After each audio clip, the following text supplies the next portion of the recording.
नमस्कार. एन्काउंटरच्या या भागामध्ये आपल्या सगळ्यांचं स्वागत आहे.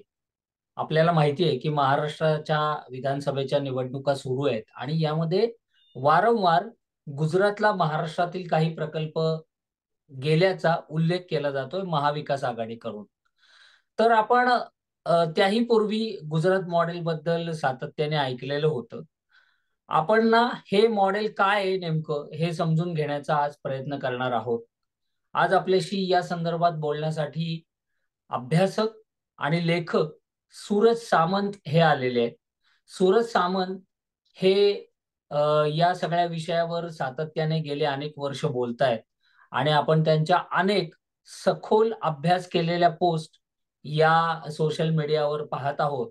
आपण त्यांच्याशी बोलणार आहोत. सूरजजी नमस्कार. नमस्कार. माझा पहिलाच प्रश्न असा आहे की गुजरात मॉडेल नेमकं काय आहे आणि त्याचा देशभरामध्ये गवगवा कसा झाला? सर्वप्रथम मला बोलवलं त्याबद्दल तुमचे आभार. गुजरात मॉडेल हा शब्द मुळात मॉडेल आला असावा. बिल्डर आपला एखादा प्रोजेक्ट विकण्याच्या अगोदर त्याचं एक स्केल मॉडेल बनवतो, म्हणजे छोटं मॉडेल बनवतो. त्याच्या आजूबाजूला सुंदर रेखीव रस्ते असतात किंवा एखादा सॅम्पल फ्लॅट बनवलेला असतो आणि हे मॉडेल बनवून त्याच्यामध्ये त्याच्या खुबी सांगून त्या गिरायकांना म्हणजे ग्राहकांना ते विकत असतो. म्हणजे त्याची अपेक्षा असते की हे हे बघून साधारण अख्खा संपूर्ण प्रोजेक्ट असाच असेल, हा लोकांनी विश्वास ठेवावा आणि त्यांनी गुंतवणूक करावी किंवा विकत घ्यावा आणि त्याचा नफा बिल्डरला व्हावा. आता अर्थात बिल्डरचा तो व्यवसाय आहे, त्यामुळे नफा करण्यासाठी हे करतो आपण एक समजू शकतो. पण प्रॉब्लेम आहे की त्यात खोटेपणा असेल तर. नफा करणं हा प्रॉब्लेम नाहीये, पण ते मॉडेल दाखवलंय तेच असतं का? हा खरा मुद्दा आहे त्याच्यामध्ये. तर साधारण काहीसं असंच एक मॉडेल 2012 सालापासून 11-12 सालापासून देशाला दाखवलं जातंय. ते म्हणजे गुजरात मॉडेल. आणि सांगितलं जातंय की हे मॉडेल बघा, तुम्ही आमच्यामध्ये गुंतवणूक करा, एका अर्थी मतं द्या, म्हणजे आम्हाला सत्ता द्या, मग आम्ही देशाला गुजरात करू. पण आता देशाला गुजरात करू हे म्हणत असताना हे मॉडेल लोकांना जे दाखवलं जातंय ते आवडतं, पण त्याची सत्य परिस्थिती काय? म्हणजे पुन्हा एकदा बिल्डरच्या त्या मॉडेलकडे बघू. तर आपण बिल्डरचं मॉडेल बघताना सुद्धा लोक विचार करतात का याचं पास्ट म्हणजे हिस्ट्री काय आहे, अगोदर बनवलेले प्रोजेक्टची अवस्था काय आहे, तिकडची लोक खुश आहेत का? किंवा ते नाही जर झालं, तसं नसेल आणि पहिल्यांदाच आलेलं असेल किंवा जाहिरातबाजीला भुललेले असतील, तर नंतर रिअलाइज होतं, नंतर कळतं तिकडे गेल्यानंतर भिंती गळतायत किंवा जी ओपन स्पेस सांगितलेली होती तिथे सुद्धा बिल्डिंग बांधली आहे वगैरे वगैरे. म्हणजे बरेच जेवढी सांगितली आहे तेवढी जागाच नाहीये, त्याच्यापेक्षा कमी जागा भरतीये, असे बरेचसे अडचणी येतात. म्हणजे म्हणून डोळसपणे या मॉडेलकडे बघून गुंतवणूक करायची असते. तेच या मॉडेलच्या बाबतीत आहे. हे गुजरात मॉडेल दाखवलं म्हणजे दोन चार गोष्टी, चांगले रस्ते, फार कौतुक असतं बऱ्याच जणांना, तर दोन चार महत्वाचे रस्ते, साबरमती फ्रंट किंवा सी प्लेन वगैरे वगैरे सारख्या काही गोष्टींची जाहिरातबाजी करून, प्रचंड जाहिरातबाजीवर यावर खर्च करून लोकांना सांगितलं की हे मॉडेल आहे. पण हे मॉडेल म्हणजे अक्षरशः गुजरातच्या एकंदरीत परिस्थितीचा म्हणजे हिमनगाचा टोक सुद्धा नाही, म्हणजे 1% सुद्धा नाहीये, 1% सुद्धा रिप्रेझेंटेशन नाहीये. बाकी या पावसाळ्यामध्ये तर आपण रस्त्या वगैरे सगळ्याची परिस्थिती तर आता बघितलेलीच आहे. म्हणजे ते तर निसर्गानेच त्या मॉडेलचे अक्षरशः धिंडवडे काढलेत म्हणा किंवा उघड केलंय सत्य. पण जाहिरातबाजी मात्र ज्याप्रमाणे बिल्डर चकचकीत ब्रोशर्स बनवतात, टीव्हीवर सुंदर सुंदर जाहिराती करतात, तर ती तशीच्या तशी जाहिरातबाजी करून हे बनवलंय. पण गुजरात मधले अगदी साधं उदाहरण घ्यायचं तर ढोलेरा ढोलेरा एक मोठा गाजावाजा, दिल्लीपेक्षा मोठा प्रोजेक्ट असणार वगैरे वगैरे, शांघायपेक्षा मोठा असणार. त्या ढोलेराची आज परिस्थिती काय आहे? ते अजूनही पूर्णत्वाच्या फार लांब आहे आणि त्याची तारीखही जवळपास गेली असेल कदाचित. दुसरी गिफ्ट सिटीचं होतं. गिफ्ट सिटीची तशीच परिस्थिती आहे. अगदी म्हणजे कंपन्यांवर वरून प्रेशर येऊन, केंद्राकडनं प्रेशर येऊन काही कंपन्या तिथे जात आहेत, पण वेळेत पूर्णही होत नाहीयेत, लोक राहायला येत नाहीयेत, त्यामुळे नियम बदलले जात आहेत. इतकं की दारूबंदी म्हणजे ड्राय स्टेट असलेल्या गुजरातमध्ये गिफ्ट सिटीमध्ये काही ठिकाणी आता दारू विक्रीचे सुद्धा परवाने देण्याचं चाललंय. म्हणजे वाटेल ते करतो, पण म्हणजे डेस्परेशन आहे याच्यामध्ये. ते हे एवढं पुरेसं आहे समजण्यासाठी की या मॉडेलचं खरं सत्य काय आहे. आणि आपण या चर्चेमध्ये एक एक आकडेवारीनुसार हे मॉडेल मुळात काय आहे, कशा पद्धतीने आहे, हे आपण पुढे बघूच. मला असं आठवतंय की काही वर्षांच्या पूर्वी पुण्यामध्ये BRT बसची योजना येणार होती. त्यापूर्वी BRT बस कशी चांगली आहे हे दाखवण्यासाठी अ, पुण्यातल्या खूप नगरसेवकांना, पत्रकारांना अहमदाबादमध्ये त्यांच्या ट्रिप करण्यात येत होत्या. मला हम्म. माहित नाही त्यावेळेस काय नेमकं झालं, पण मी बऱ्याच वर्षानंतर अहमदाबादला फिरण्यासाठी गेलो होतो. तेव्हा त्या BRT मधून मुद्दामहून गेलो. तर मला असं दिसलं की मध्येच गायी बसलेल्या आहेत BRT रोडवर, किंवा त्या शेण पडलेलं आहे गायींचं त्या रोडवर, आणि कुठे कुठे त्या BRTच्या साठी काही डेडिकेटेड रोड करण्यात आले होते, त्याच्यामध्ये कपडेच वाळत घातलेले दिसले. तर मला काही समजलं नाहीये की म्हणजे हाच का तो नमुना म्हणून देशभरामध्ये दाखवण्यात येणारा BRTचा रोड आहे. असो, पण मला तुम्हाला असं विचारायचंय की म्हणजे आपण असं म्हणायचं का की मग गुजरातमध्ये काही विकासच होत नाही? असं नाही म्हणता येणार, कारण सर्वात महत्वाचं म्हणजे विकासाच्या व्याख्या वेगवेगळ्या असतात. आता उदाहरण सांगायचं झालं की मीडियामध्ये काय मांडलं जातं, किंवा ठराविक भारतातल्या ठराविक सेक्शन मध्ये जे बोललं जातं ते पॅरामीटर्स किंवा ते निकष पकडले तर गुजरातमध्ये दरडोई उत्पन्न वाढलंय का? नक्की वाढलंय. गुजरातचं दरडोई उत्पन्न महाराष्ट्रापेक्षा जास्त झालंय. महाराष्ट्राचं नंबर गुजरातच्या खाली गेलाय. गुजरातचा उत्पादनाचा वाटा म्हणजे टोटल जीडीपी मध्ये मॅन्युफॅक्चरिंगचा उत्पादनाचा वाटा 7.5%वरून वाढून 8%वर गेलाय. आणि तेव्हाच महाराष्ट्राचा 15%वरून 13% झालाय. म्हणजे जिथे महाराष्ट्र गमावतोय तिथे गुजरातचा फायदा होतोय. पण हा जो फायदा आहे, हा एवढाच विकासाचा निकष पकडायचा की नाही, हे आपण थोडं पुढे बघू. थोडी आकडेवारी आपल्याला विस्तृतपणे मांडावी लागेल आणि थोडी क्लिष्ट असेल कदाचित, थोडी रटाळ वाटण्याची शक्यता आहे, पण थोडे आकडे समजून घेतलं तर बरं होईल. पण आधी मुळात गुजरातचा हा मॅन्युफॅक्चरिंगचा वाटा असेल किंवा हे दरडोई उत्पन्न असेल, हे वाढलं कसं? तर हे वाढलंय भारतातल्या इतर राज्यांमधून प्रोजेक्ट्स आणून. आणि हे जवळजवळ भारतातल्या बऱ्याच, म्हणजे अगदी राजस्थान असो, तेलंगणा असो, तामिळनाडू असो, ह्या सगळ्या राज्यांची तक्रार आहे ही, की आमच्या वाट्याचे जे प्रोजेक्ट्स असतात ते कुठल्या ना कुठल्या कारणाने आर्म ट्विस्टिंग करून गुजरातमध्ये नेले जातात. म्हणजे सरळ मार्गाने नाही. एक एक मार्ग असा आहे की गुजरात ची एफिशियन्सी खूप चांगली आहे, रस्त्यांची कनेक्टिव्हिटी चांगली आहे, परवानग्या चांगल्या मिळतात वगैरे वगैरे. जे मॅन्युफॅक्चरिंगसाठी किंवा उत्पादनासाठी, व्यवसायासाठी पोषक वातावरण आहे, ते निर्माण केल्यामुळे आपोआप जाणारा एक प्रकार झाला. म्हणजे हा नॉर्मल लेजिटिमेट वे. त्या मार्गाने नाही होत. हे प्रेशर टाकून, आमिष दाखवून किंवा धमक्या देऊन थोडक्यात हे मार्ग नेले जातात. आणि आता बघा, अयोध्येमध्ये मंदिर बांधलं, त्याचं कंत्राट गुजरात मधल्या, म्हणजे हे कंत्राट देण्याचं जे काम हे होतं ते अख्ख्या भारतामध्ये दुसरं कोणी नाही त्यांना योग्य व्यक्ती किंवा योग्य संस्था मिळाली, ती गेलं गुजरातमध्ये. अधिकारी त्या तिकडचे असतात, ते गुजरात केडरचे असतात किंवा गुजरातमध्ये सर्व्हिस केलेले असतात. गुंतवणूक अयोध्येमध्ये कुठली आली? तर ती गुजरात मधली आली. धंदे अयोध्येमध्ये, युपी मध्ये आले कुठून? तर गुजरातमधून आले. दुसरं उदाहरण घेतलं तर हिंडनबर्गने जे प्रकरण काढलं, ती कंपनी कुठली होती? गुजरात मधली. आता भारतातनं चौकशी करण्यासाठी कोणाला ठेवलं? तर ज्यांना ठेवलं त्यांची सेटिंग सुद्धा गुजरात मधल्या मध्यस्थांकरवी झालेली होती. अगदी साधं एक थोडं वेगळं म्हणजे उदाहरण, म्हणजे कशा पद्धतीने सगळीकडून गुजरातमध्ये जातं, तर आता रिसेंटली एकदम ताजं, म्हणजे आता मागच्या महिन्यामध्ये नॅशनल डिझास्टर, म्हणजे भारतामध्ये बऱ्याच ठिकाणी नैसर्गिक आपत्ती म्हणजे अतिवृष्टी वगैरे झालेली होती. नॅशनल डिझास्टर फंड कडनं 675 कोटीचं वाटप झालं राज्यांना. त्याच्यातले 25-30 कोटी मणिपूर आणि त्रिपुराला मिळाले, त्या राज्यांमध्ये, आसाममध्ये मिळाले. आणि 600 कोटी गुजरातला गेले. हे 675 कोटीपैकी 600 कोटी. आणि यापेक्षाही मोठी आपत्ती वायनाडमध्ये आलेली होती. बरेच जीव गेलेले होते, पण तुलनेने त्या राज्याला अक्षरशः काहीच मिळालं नाही. म्हणजे सगळ्या बाबतीमध्ये सगळं चांगलंच जे, ते फक्त गुजरातला, आणि गुजरातला म्हणत असताना गुजरात राज्याला नाही, तर गुजरात मधील निवडकांना मिळावं आणि देण्यासाठी जे प्रयत्न केले जात आहेत, त्याचा हा परिणाम आहे की तुम्हाला दिसतंय पर कॅपिटा इन्कम म्हणजे दरडोई उत्पन्न वाढलंय. पण दरडोई उत्पन्न वाढलं म्हणजे सगळ्यांचा विकास होतो का? तर नाही, कारण त्याच्यासाठी महत्वाचा निकष असतो उत्पन्नामधील असमानता. समजा एक उदाहरणच द्यायचं झालं तर एक अतिशय श्रीमंत व्यक्ती, मी ज्या कॉम्प्लेक्समध्ये राहतो त्या कॉम्प्लेक्समध्ये समजा 10,000 लोकांची वस्ती आहे. या लोकांचं एकूण उत्पन्न काढलं जातं आणि आपण पर कॅपिटाला डिवायडेड बाय 10,000 करून पर कॅपिटा इन्कम म्हणतो. पण समजा अंबानींनी ठरवलं आणि आमच्या कॉम्प्लेक्समध्ये राहायला आले, तर साहजिकपणे आमचं पर कॅपिटा किंवा दरडोई उत्पन्न वाढणार आहे. पण म्हणून माझं किंवा कॉम्प्लेक्स मधल्या इतरांचं उत्पन्न वाढणार आहे का?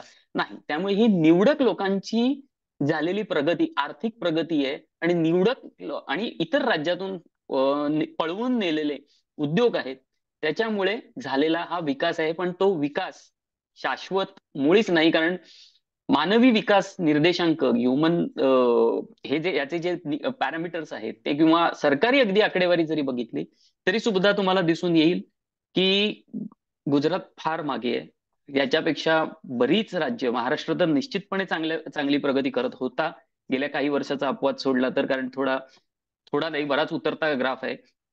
पण दक्षिणेकडची राज्य असतील, तेलंगणा आहे किंवा केरळ आहे, तामिळनाडू आहे, यांच्याकडे अतिशय चांगली प्रगती चालू आहे. आणि आता एक सिंपल, याहीपेक्षा एक साधा पॅरामीटर, म्हणजे फार आकडेवारी वगैरेची गरज नसते, अगदी कोणीही विचार करून, अगदी सामान्य म्हणजे अर्थशास्त्र वगैरे वगैरे हे सर्व न वाचणाऱ्या व्यक्तीलाही कळेल असा एक साधा निकष म्हणजे स्थलांतर.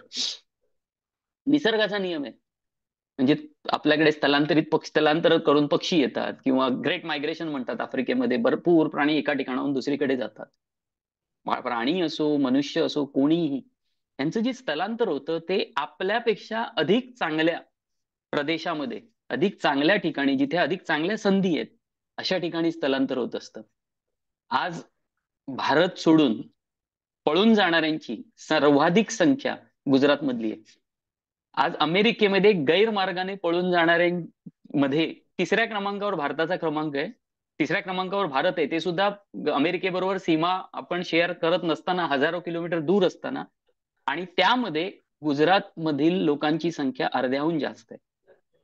गैरमार्गाने अमेरिकेमध्ये शिरताना पकडले जाणाऱ्या लोकांच्या संख्येमध्ये गेल्या 3 वर्षात 855% वाढ झाली.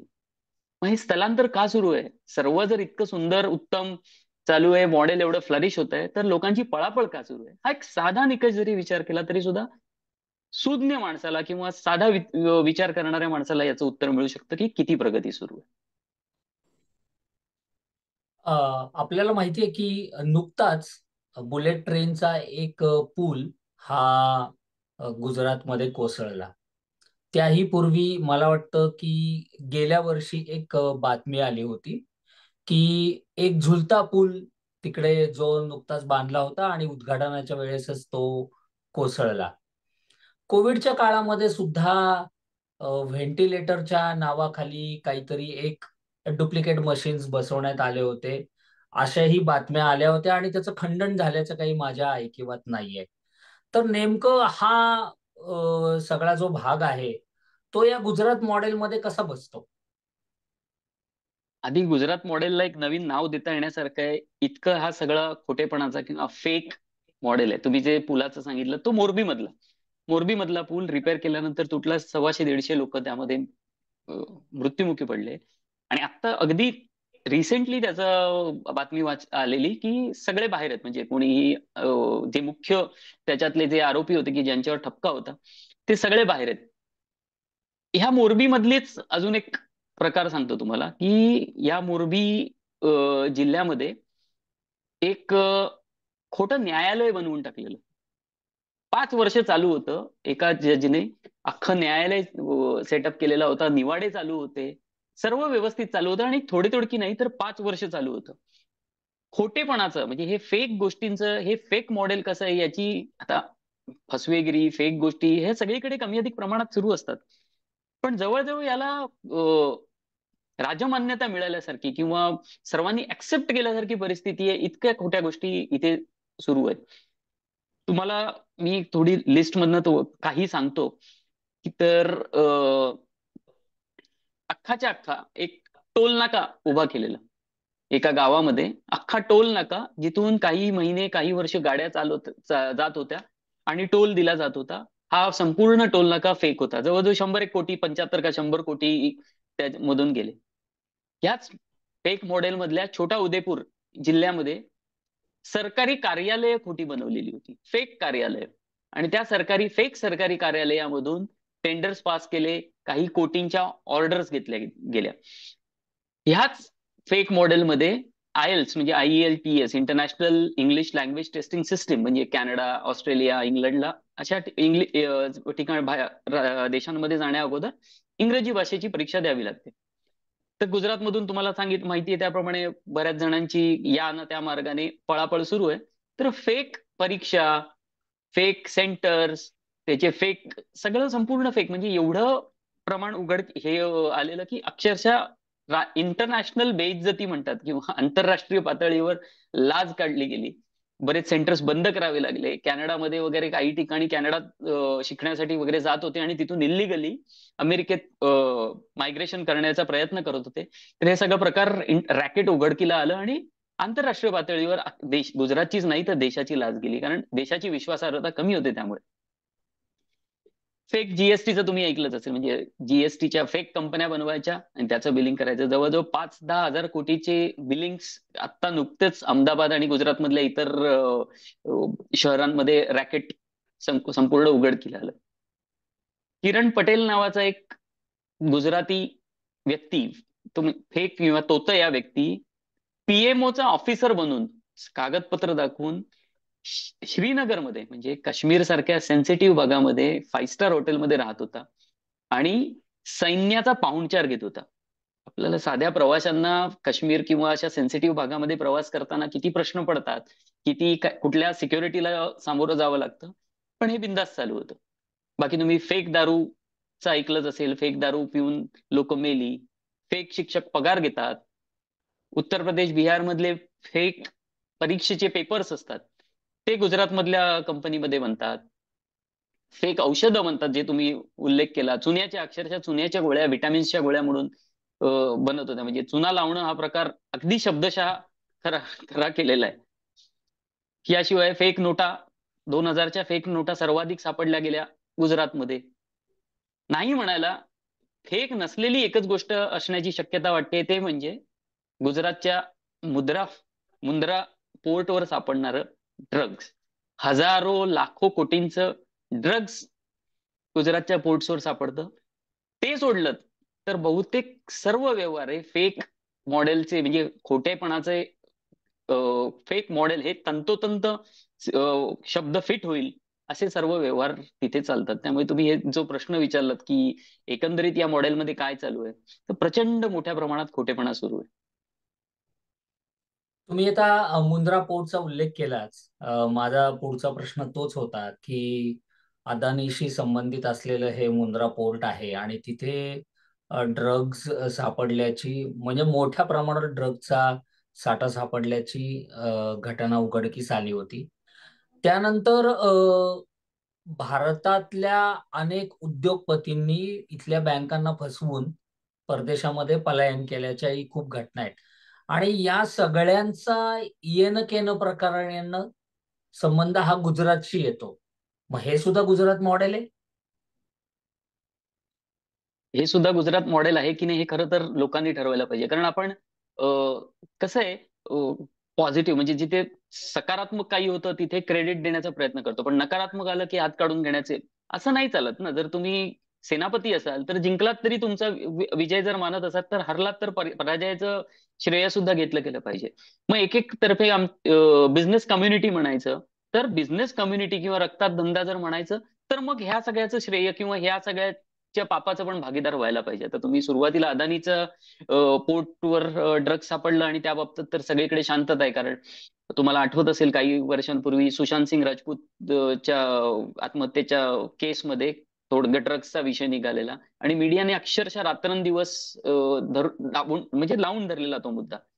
त्यानंतर शाहरुख खानच्या मुलाकडे गांजा, थोडासा काहीतरी गांजा आणि त्याला जेलमध्ये वगैरे जावं लागलं. ते हजारो लाखो कोटींचं ड्रग्ज गुजरातमध्ये मिळतंय. म्हणजे अबकी बार किसकी सरकार, मला त्यावरून म्हणावं असं वाटतं की अबकी बार पाब्लो एस्कोबार अशी परिस्थिती गुजरातमध्ये व्हावी झाली की काय, इतक्या ड्रग्स म्हणजे गुजरातमध्ये तुम्ही विचारलं तर अगदी खाजगीमध्ये कोणी सहज रस्त्यावर ड्रग्ज मिळते तुम्हाला सांगेल, सहज रस्त्यावर दारू मिळते तुम्हाला सांगेल. ह्याच्यासाठी काही फार माहिती काढण्याची गरज नाही. अगदी कोणालाही कुठल्याही परिचिताला तुम्ही विचारलं तर सांगू शकता. पण त्या सोबत दुसऱ्या म्हणजे व्यावसायिकांच्या मुद्द्यावर आपण येऊ. आता हा हा गुजरात मॉडेलचा भाग आहे की नाही हे लोकांनी ठरवायचं. पण फ्रॉड करून पळून गेलेले किंवा विलफुल डिफॉल्टर्स म्हणजे ज्यांना शक्य आहे, ज्यांची ऐपत आहे, तरी सुद्धा जे पैसे कर्ज परतफेड करत नाहीयेत, असे विलफुल डिफॉल्टर्स. राईट ऑफ केलेले कर्ज किंवा हेअर कट म्हणजे जास्त व्हॅल्युएशन असलेल्या कंपनीचं कर्ज थकीत असेल तर त्याची व्हॅल्युएशन कमी दाखवतात किंवा 10, 20, 30% एवढेच किमतीमध्ये ते विकलं जातं. 60, 70% हेअर कट दिला जातो. ह्यात केलेले व्यवहार, ह्यांची नावं बघा ना. पण सरकार अतिशय प्रयत्न करतं की ही नावं जाहीर न होण्याचा, यांची नावं येणार नाहीत, अर्धवट माहिती येते. पण तुम्ही ही जी नावं जर बघितली तर सहज कळून येईल की हे गुजरात मॉडेल आहे की दुसरं काय आहे. आता 2014 सालापासून आतापर्यंत एकूण अंदाजे 25 ते 30 लाख कोटी इतकं कर्ज राईट ऑफ केलंय सरकारने किंवा बँकांनी. बँकांच्या डिसिजन मेकिंग मध्ये सरकारचा मोठा भाग असतो, त्यामुळे आपण सरकारने म्हणतो. हा आकडा मागच्या सरकारच्या तुलनेत 800% जास्त आहे.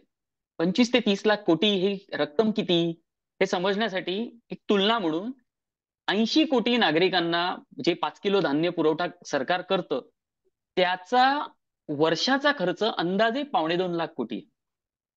यावरून 25 ते 30 लाख कोटी, आणि हे काही निवडक लोकांचे आहेत. असंही नाही की 25 ते 30 लाख कोटी हजारो लाखो कोट्यावधी लोकांचे नाहीयेत. काही निवडक लोकांची एवढे कर्ज माफ केली आहेत तर किंवा राईट ऑफ केली आहेत, तर त्या बदल्यात 10 वर्ष 80 कोटी लोकांना धान्य पुरवठा करता आला असता. आता काही नावं बघा. जतीन मेहता, विन्सेंट डायमंड्स, 3,000 कोटीचं कर्ज होतं. हे कोण? तर गौतम अदानी यांचे बंधू विनोद अदानी यांचे जावई. रोटोमॅक ग्लोबल म्हणजे विक्रम कोठारी, 2800 कोटीचं अंदाजे थकबाकी होती. यांची मुलगी अदानी कुटुंबाची सून. गीतांजली जेम्स, 7,848 कोटी. कोण व्यक्ती? मेहुल भाई चोक्सी, अपने अपने मेहुल भाई जे म्हटलेलं ते. एरा इन्फ्रा इंजिनिअरिंग, 5,800 कोटी. हेमसिंग भराणा. थोडी लिस्ट आहे. आरईआय ऍग्रो, 4,800 कोटी. Sandeep Jhunjhunwala. Concast Steel and Power, 4,500 कोटी. संजय कुमार, अनिल कुमार जैन, केडिया अग्रवाल. एबीजी शिपयार्ड, 3,700 कोटी. Rishi Agarwal. Frost International Limited, 3,300 कोटी. उदय देसाई, हे देसाई मराठी नाही आहेत. रोटोमॅक ग्लोबल मगाशी सांगितलं. Coastal projects limited, S Surendra, 2,300 कोटी. कुडोस केमी लिमिटेड, जितेंद्र सिंग, 2,000 कोटी. झूम डेव्हलपर्स, 1,818 कोटी. काबरा आणि चौधरी, हे मराठी नाहीत पुन्हा. बेस्ट फूड्स, 1,653 कोटी. Dinesh Gupta. Forever Precious Diamonds, Mehta, Sangani, Tanwar. Deccan Chronicle Holdings, यामध्ये रेड्डी श्रीनिवासन आहेत. पण ही जर तुम्ही नावं बघितली तर किमान 80%, 70 ते 80% तुम्हाला गुजरातमधून असलेले दिसतील. म्हणजे हे त्या मॉडेलचा भाग आहे की नाही हे इतरांनी ठरवायचंय. कारण आपण काही सरसकटपणे सर्वच तसे अशा म्हणत नाहीत. पण त्या कम्युनिटीमध्ये जर बिझनेस आहे तर त्या कम्युनिटीमधून एवढे पलायन करणारे, फ्रॉड करणारे, किंवा कर्ज बुडवणारे सुद्धा सिग्निफिकंट म्हणजे फार मोठा आकडा येतो. त्यामुळे आणि ह्याला निश्चितपणे असं म्हणता येईल की याला सरकारकडून किंवा सरकारांमध्ये बसलेल्या काही लोकांकडून पाठबळ मिळतंय. नाहीतर वसुली झाली असती. किंवा बरं, हे जे कर्ज बुडवी आहेत त्यांच्या लाईफस्टाईल मध्ये काही फरक पडलाय का? किंवा ते अगदी रस्त्यावर, शेतकऱ्याचं कर्ज बुडलं की रस्त्यावर येतो तो, आत्महत्या करण्याची वेळ येते, अशी काही परिस्थिती आली आहे का? साधं ताजं उदाहरण बघितलं तर 49,000 कोटीची थकबाकी असणाऱ्या अनिल अंबानीचं कर्ज काहीतरी 500 कोटी मध्ये सेटलमेंट वगैरे झाली. आणि डिफेन्स सेक्टरमध्ये पुन्हा अनिल अंबानी येतोय, 10,000 कोटी उभे करणार आहे. म्हणजे काही फरक पडला का? म्हणजे थोडक्यात सरकारी त्याला पाठिंबा आहे किंवा सपोर्ट आहे म्हणून हे बिनधास्त चालू आहे. आता काही जण म्हणतात की हे कर्ज किंवा विलफुल डिफॉल्टर ही कर्ज कधीची आहेत, आधीची असतील वगैरे. तर खरं तर ही वॉटर बाउंड्री झाली. म्हणजे आधीची कर्ज असतील तर या सरकारने बघायचं नाही का वगैरे वगैरे. पण अगदी एक उदाहरण त्याच्यातलं घेऊया. गीतांजली ग्रुप्स म्हणजे तेच मेहुल भाईचं. पीएनबीने 587 कोटीचं कर्ज दिलेलं. आयसीआयसीने 400 कोटीचं कर्ज दिलं. कॉर्पोरेशन बँकने 297 कोटीचं दिलं. बँक ऑफ बरोडाने 265 कोटीचं कर्ज दिलं. सिंडिकेट बँक 231 कोटी, कॅनरा बँक 195 कोटी, बँक ऑफ इंडिया 173 कोटी, अशा 31 बँकांनी कर्ज दिलं. ही सगळी 2016ची कर्ज आहेत. म्हणजे आधीच्यांनी कर्ज दिलं, आधीच्यांनी बघितलं नाही, हा सुद्धा दाव्यामध्ये काही अर्थ नाहीये. मुळात तो दावाच हास्यास्पद आहे. पण अगदी त्याची सुद्धा आपण चिकित्सा करायची झाली तर त्यालाही काही अर्थ नाही. त्यामुळे हे गुजरात मधून पळून जाणाऱ्यांची, स्थलांतर करणाऱ्यांची संख्या, बुडवून पळून जाणाऱ्यांची संख्या, इलिगल इमिग्रेशन ची संख्या, घपले करून पळून जाणाऱ्यांची संख्या, मग जीएसटी वगैरे ती असो, हे सगळ्याची संख्या तिथून जर एवढ्या राज्यामधून सर्वाधिक असेल तर तो त्या मॉडेलचा एक भाग आहे म्हणायला पाहिजे ना. त्याला एक्सेप्शन देता नाही येणार आहे, तो त्या मॉडेलचाच भाग आहे. आपण नेहमीच बघतो की गुजरातमध्ये राज्यातले उद्योग पळवले गेल्याची तक्रार सातत्याने होतीये. आणि महाराष्ट्राच्या निवडणुकीमध्ये तो एक खूप महत्वाचा मुद्दा आहे. त्याच्या अगोदरही विधानसभेमध्ये वगैरे त्याच्यावर खूप चर्चा झाली होती. आणि हे जे आत्ताचं शिंदे यांचं सरकार आलं त्यानंतर या विषयावर खूप चर्चा झाली. म्हणजे आर्थिक केंद्र गुजरातला नेलं, हिरे बाजार तिकडे गेला, किंवा बऱ्याचशा ज्या इन्व्हेस्टमेंट पूर्वीच्या येणार होत्या त्या सगळ्या तिकडे गेल्या. तर नेमकं हे सगळं काय प्रकरण आहे, हे काही एक थोडं विस्ताराने सांगता येईल का? तुम्हाला मगाशी मी नॅशनल डिझास्टर मॅनेजमेंटचं एक उदाहरण दिलेलं होतं. तसंच एक दुसरं उदाहरण आपण या कमर्शियल म्हणजे कंपन्यांचं बघण्याच्या अगोदर आपण एक अप्रोच कसा आहे, सरकारचा अप्रोच कसा आहे ते बघू. नॅशनल डिझास्टर मॅनेजमेंटने नुकसान भरपाई गुजरातला दिली. नुकत्याच आता ऑलिम्पिक स्पर्धा झाल्या. किती खेळाडू गुजरातमधून गेलेले विचार केले किंवा गुजरातमध्ये किती मेडल्स आले? आता सर्वाधिक खेळाडू ऑलिम्पिकला जातात कुठून, तर हरियाणा आणि पंजाबमधून. तर खेळासाठी जे पैशाचं वाटप झालं राज्यांना, हरियाणाला मिळाले 89 कोटी, पंजाबला मिळाले 94 कोटी, महाराष्ट्रालाही एक मेडल मिळालं. महाराष्ट्रातनंही चांगल्यापैकी खेळाडू खेळायला गेलेले. महाराष्ट्राला मिळाले 111 कोटी. खेळासाठी कुठे म्हणजे फारसं नाव नसलेल्या गुजरातला किती मिळाले? 608 कोटी.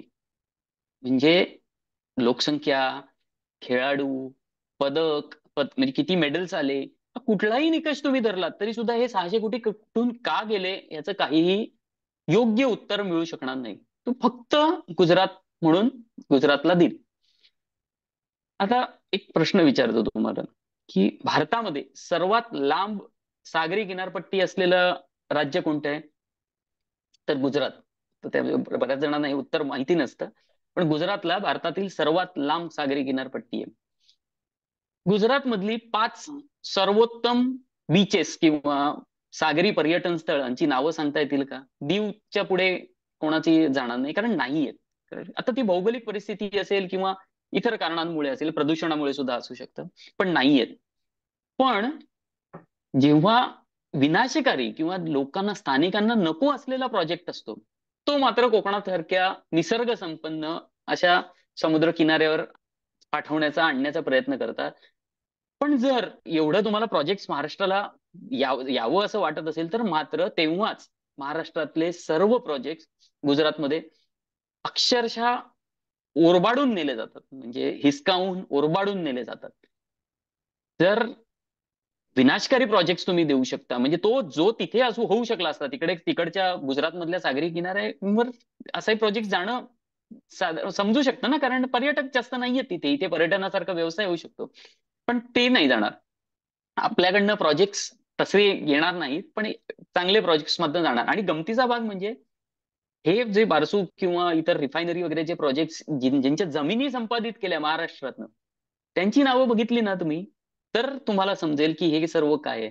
गौरव जैन, सौरभ जैन, दिनेश शाह, कटारिया, दोशी, केडिया, हे कोकणातल्या माणसांची नावं आहेत का? कोकणातल्या जमिनी म्हणजे जमिनी संपादनामध्ये सुद्धा गुजराती व्यक्तींची नावं तुम्हाला प्रकर्षाने दिसून येतील. म्हणजे कदाचित कदाचित नाही, निश्चितपणे त्यांना असले कुठले प्रोजेक्ट येत आहेत त्याची आधी कल्पना आलेली असणार आणि त्यांनी जमिनी खरेदी करून घेतलेल्या जातात. दुसरं उदाहरण बघा तुम्ही, bullet train. Bullet train Gujarat, आता मुंबई अहमदाबाद ही जी बुलेट ट्रेन आहे याचा महाराष्ट्राला किंवा मराठी माणसाला महाराष्ट्राला काय असा फायदा होणार आहे, किती मोठा फायदा होणार आहे, याचं कोणी उत्तर दिलंय का की बाबा या बुलेट ट्रेनमुळे महाराष्ट्राची अशी प्रगती होणार आहे? बरं, कोणालाही सांगता येण्यासारखं आहे की ते गुजराती व्यावसायिकांना फायदा व्हावा आणि त्यांचं गुजरातमध्ये जाऊन किंवा मुंबईशी जोडलं जाण्यासाठी हा प्रोजेक्ट आहे. आणि तो प्रोजेक्ट किती किलोमीटर गुजरातमध्ये आहे, किती किलोमीटर महाराष्ट्रामध्ये, आणि त्याचा आर्थिक ज्याचे जे कॉन्ट्रीब्युशन आहे त्या दोन राज्यांचं वाटप त्या प्रमाणात आहे का? तर तेही नाहीये. तेही महाराष्ट्राला, म्हणजे महाराष्ट्रामध्ये कमी म्हणजे कमी रूट आहे, किलोमीटर्स कमी आहे, खर्च जास्त आहे आणि त्याचा फायदा होणार गुजरातला. बरं, आणि हे सर्व प्रकार सुरू असताना महाराष्ट्राचे उपमुख्यमंत्री किंवा प्रोजेक्ट वगैरे जातात तेव्हा उपमुख्यमंत्री म्हणतात काय, तर गुजरातमध्ये गेलं तर काय झालं, गुजरात काय पाकिस्तानात आहे का?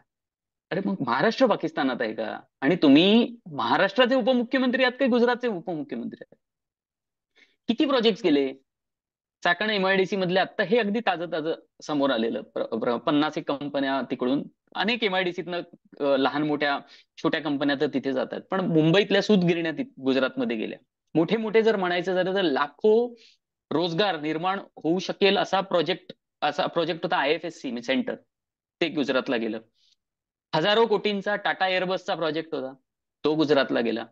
पालघर इथे होणार होता जो राष्ट्रीय सागरी सुरक्षा प्रशिक्षण केंद्र, हा जो प्रोजेक्ट होणार होता ते गुजरातला गेलं. मुंबईतलं डायमंड मार्केट गुजरातला गेलं. देशातला पहिला पाणबुडी पर्यटन प्रोजेक्ट होता, पर्यावरणाशी निगडीत होता, सिंधुदुर्ग जिल्ह्यामध्ये येणार होता. ते प्रशिक्षण ते प्रोजेक्ट सुद्धा तो गुजरातमध्ये गेला. महाराष्ट्रात येणार होता बल्क ड्रग्स प्रोजेक्ट, म्हणजे लहान मोठ्या औषधांच्या कंपन्यांचा एक प्रोजेक्ट येणार होता. अनेक छोट्या मोठ्या कंपन्या निर्माण, म्हणजे त्यांना सप्लाय करणारे अजून छोटे उद्योग निर्माण होऊ शकले असते, लाखो रोजगार निर्माण झाले असते. तो अख्खा प्रोजेक्ट गुजरातला गेला. शेअर मार्केटचं कामकाज गुजरातला गेलं. आणि हे फक्त व्यवसायांचं झालं, पण जे जे चांगलं ते सगळं ओरबाडून गुजरातला नेण्याचं एक साधारण वृत्ती दिसते. म्हणजे मग ते तापी नदीच्या पाणी असो, ताडोबा गडचिरोली मधून हत्ती गुजरातला नेले, जुन्नर मधून बिबटे गुजरातला नेले. तुम्ही कधी ऐकलंय का की गुजरातचे सिंह दुसऱ्या कुठल्या राज्याच्या अभयारण्यात किंवा कशामध्ये पाठवल्याचं नाही ऐकणार. पण हे सर्व प्राणी गुजरातमध्ये जातात. वेदांता फॉक्सकॉनचा प्रोजेक्ट सेमीकंडक्टर प्लांट गुजरात निवडणुकीच्या आधी तर नेलेलाच होता, पण तो पुढे तोही झाला नाही. हा भाग वेगळाच. पण एवढंच नाहीये, परदेशी पाहुणे आले, जिनपिंग, ट्रम्प आलं, कोणी स्पेनचे आता आलेली, की ते घेऊन जातात सर्वात आधी गुजरातमध्ये. पूर्वी हे मुंबई दिल्लीमध्ये येण्यात यायचे, ते मुंबई दिल्ली दाखवली जायची. वर्ल्ड कपचे महत्वाचे सामने जे मुंबई, चेन्नई वगैरे सारख्या ठिकाणी व्हायचे, कारण तसं इन्फ्रास्ट्रक्चर आहे. ते अहमदाबादला झाले. आणि स्टेडियम पण कसं, तर ते पावसामध्ये अक्षरशः गळत गळत होतं. महाराष्ट्राच्या वाट्याचं पाणी जातं, वर्ल्ड कपचे महत्वाचे सामने जातात, मुंबईत होणारे फिल्मफेअर सारखे अवॉर्ड सुद्धा आता जायला लागलेत. म्हणजे एकंदरीत जे जे ओरबाडून नेता येईल. मध्यंतरी कांदा निर्यातीसाठी सूट देण्यात आलेली, ती पण फक्त गुजराती कांद्याला देण्यात आली होती. म्हणजे फक्त गुजरातचा फायदा करून देण्यासाठी जर सरकार योजना राबवत असेल, आणि महाराष्ट्राच्या वाटे सर्वाधिक शेजारी राज्य असल्यामुळे सर्वाधिक महाराष्ट्राच्या वाटेचं ओरबाडून गुजरातला जाते. आता महाराष्ट्रात नुकतंच विजेचं कॉन्ट्रॅक्ट सुद्धा अदानी यांना देण्यात आलं. सेम कॉन्ट्रॅक्ट, म्हणजे एकच कॉन्ट्रॅक्ट, एकाच पद्धतीने नियम बनवलेलं होतं राजस्थान आणि महाराष्ट्रामध्ये. पण सेम टू सेम असलेल्या कॉन्ट्रॅक्टमध्ये राजस्थानमध्ये अट होती की वीज पुरवठा करणाऱ्यांचा प्रोजेक्ट आपल्या राज्यात असला पाहिजे, आणि महाराष्ट्रामध्ये ती अट नव्हती. कारण महाराष्ट्र ज्यांना कॉन्ट्रॅक्ट द्यायचं होतं त्यांचा महाराष्ट्रात प्रोजेक्टच नाहीये, गुजरातमध्ये प्रोजेक्ट आहे. पण राजस्थानला ते त्याच्या पद्धतीने देण्याचं कारण होतं की त्यांचा राजस्थानमध्ये सुद्धा प्रोजेक्ट. म्हणजे तो अगदी काय म्हणतात क्रॉनिक कॅपिटलिझमचा नमुना जरी असला तरी सुद्धा ही अट जरी टाकली असती की इथे प्रोजेक्ट असला पाहिजे, इथे निर्माण वीज झाली पाहिजे, तर काही जणांची जमिनी विकत घेतल्या गेल्या असत्या, काही जणांना रोजगार निर्माण झाला असता. तेही नाही. म्हणजे फक्त गुजरातच्या फायद्या, गुजरातच्या म्हणजे, आणि पुन्हा एकदा गुजरातच्या म्हणजे गुजरात राज्याच्या नाही तर गुजरातमधील निवडक बिझनेस कम्युनिटी किंवा निवडक मित्रांच्या फायद्यासाठी संपूर्ण व्यवस्था काम करते. त्यामुळे हा महाविकास आघाडीचा आरोप अक्षय म्हणजे ह्या उदाहरणांनी सिद्धच होतो. म्हणजे त्याच्यात आरोप वगैरे काही नाही, ह्यात तथ्य आहे हे. मग आता तुम्ही एवढी उदाहरणं सांगितल्यानंतर आता आपण पहिल्या प्रश्नाच्या वरच पुन्हा येऊया, की मग नेमकं गुजरात मॉडेल आहे तरी काय? गुजरात मॉडेल, आता आपण मॉडेल, फेक मॉडेल वगैरे वगैरे जे काही सांगायचं सांगितलं, पण आम्ही मगाशी एक म्हटलेलं होतं की दरडोई उत्पन्न वगैरे हे जसे आकडे आहेत तसे फार महत्वाचे आकडे असतात, जगभरात महत्वाचे आकडे असतात. HDI म्हणजे ह्युमन डेव्हलपमेंट इंडेक्स म्हणतात, ज्याच्यामध्ये मानवी विकासाशी निगडित एरियाज मधनं जी आकडेवारी असते ती मांडली जाते, आणि त्याच्यावरनं दिसतं की लोकांचं जीवनमान कसं आहे, लोकांचं राहणीमान कसं आहे, त्यांची प्रगती कशी होते. आणि हे सरकारी आकडे सुद्धा आहेत. म्हणजे असं नाहीये की कुठल्या काय विदेशी म्हणजे आपल्याकडे म्हणण्याची पद्धत झाली आहे ती इंटरनॅशनल कॉन्स्पिरसी आहे वगैरे वगैरे, तर नाही.